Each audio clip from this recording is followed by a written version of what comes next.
Donc, je te présente un survol de la roue de vie qui s'inspire des traditions amérindiennes. À la porte de l'Est, on a l'esprit du feu.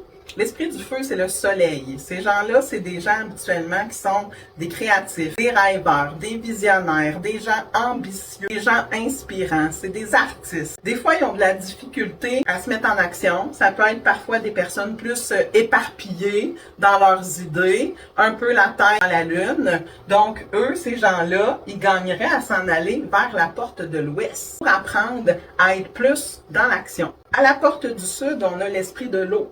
Donc là, ça, c'est tous nos sensibles, les empathiques, les bienveillants, les gens qui aiment ça aider, qui aiment l'harmonie, qui sont vraiment connectés à leur ressenti. L'hypersensibilité, par exemple, des fois, ça peut faire que ça déborde.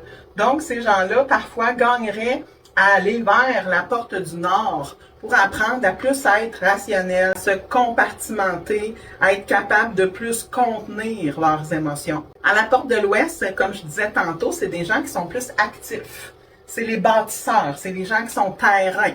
Souvent, c'est des gens qui sont dynamiques, qui sont des bons leaders, des bons gestionnaires, sont beaucoup dans le concret, sont axés sur la tâche. Par contre, ça peut faire parfois des gens qui sont dans le contrôle, exigeants, qui peuvent mettre de la pression aux autres. Ces gens-là, ils gagneraient à aller prendre des fois un pas de recul, à retourner dans la vue d'ensemble, puis à peut-être prendre le temps avant d'être poussé tout de suite à agir. Puis finalement, on a la porte du Nord, ça c'est l'esprit de l'air.